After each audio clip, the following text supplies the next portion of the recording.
ഉപയോഗിച്ചുകൊണ്ട് വണ്ടി മാറ്റും എന്നാണ് പറയുന്നത്. അങ്ങനെ ഒരു സാഹചര്യം ഉണ്ടാവാതെ എല്ലാവരും അവരവരുടെ വാഹനങ്ങൾ ദയവായി റോഡ് സൈഡിൽ നിന്ന് മാറ്റി പാർക്ക് ചെയ്യേണ്ടതാണ്.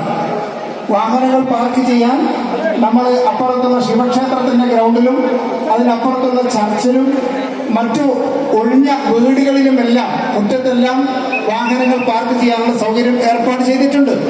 ദയവായി അവിടെ തന്നെ വാഹനങ്ങൾ പാർക്ക് ചെയ്യേണ്ടതാണ്. റോഡ് സൈഡിൽ നിന്നും അടിയന്തരമായി മാറ്റണമെന്ന് പോലീസ് അറിയിച്ചിട്ടുണ്ട്. മറ്റൊരു പ്രത്യേക അറിയിപ്പ്, നമ്മുടെ ഈ പരിപാടിയുടെ സ്റ്റേജിലേക്ക്, നമ്മുടെ സദസ്സിലേക്ക് വരുന്ന വഴിയിൽ ആളുകൾ നിൽക്കുന്നതായി കാണുന്നു. ഒരു കാരണവശാലും ആളുകൾ നിൽക്കാൻ പാടില്ല. ഇഷ്ടംപോലെ സീറ്റ് ക്രമീകരിച്ചിട്ടുണ്ട്. സീറ്റ് ഉള്ളിടത്ത് അവരവർ പോയി ഇരിക്കണം. സീറ്റ് ഇല്ലാത്ത സാഹചര്യമുണ്ടെങ്കിൽ സൈഡിലേക്ക് മാറി നിന്ന് സഹകരിക്കണം എന്ന് അഭ്യർത്ഥിക്കുകയാണ്. നമ്മുടെ ഈ വഴിയിലേക്ക് ഒരുപാട് ആളുകൾ വഴിയിൽ നിന്ന് മാർഗതടസ്സം ഉണ്ടാക്കുന്നു. ദയവായി അത് പറ്റില്ല.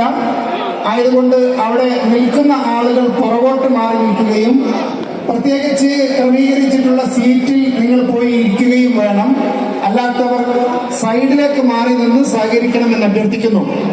സ്റ്റേജിന്റെ ഫ്രണ്ട് വശത്ത് ഇടതുവശത്തായി ക്രമീകരിച്ചിട്ടുള്ള സീറ്റ് നമ്മുടെ സ്റ്റേറ്റ് മുസ്ലിം ലീഗ് വർക്കിംഗ് കമ്മിറ്റി അംഗങ്ങൾക്ക് ഇരിക്കുന്നതിന് വേണ്ടിയിട്ടുള്ളതാണ്. അവിടെ അവർ മാത്രമേ ഇരിക്കാൻ പാടുള്ളൂ എന്നറിയിക്കുന്നു. അവർക്ക് കൃത്യമായി എണ്ണി കണക്കാക്കിയിട്ടുള്ള സീറ്റാണ് ആ സീറ്റ്. അവർ വന്നാൽ അവർക്ക് സീറ്റില്ലെങ്കിൽ അത് പ്രയാസമാണ്. എല്ലാവരും സഹകരിക്കുക.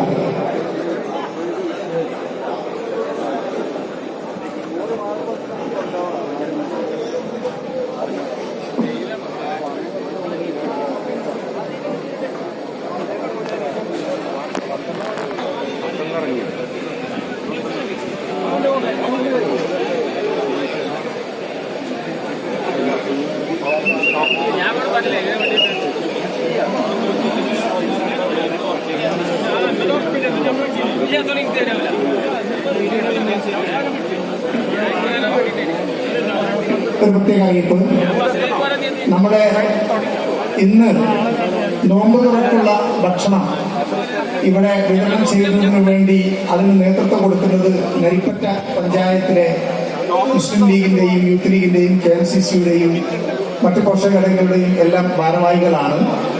അവർ ഈ വീട്ടിലുള്ള ഇന്ന് താക്കോല് കൈപ്പറ്റുന്ന എല്ലാ വീട്ടുകാർക്കും ഒരു ഫലവൃക്ഷ തൈ അവരുടെ വകയായി നൽകുന്നുണ്ട്. അതിന്റെ ഉദ്ഘാടനം അല്പസമയം മുമ്പ് മുസ്ലിം യൂത്ത് ലീഗിന്റെ ബഹുമാന്യനായ സംസ്ഥാന general secretary PK Firoz Sahib നിർവഹിച്ചിട്ടുണ്ട്. അവരുടെ KMCC കൂടിയാണ് അത് നൽകുന്നത്. ആ വിവരം സന്തോഷപൂർവ്വം അറിയിക്കുന്നു.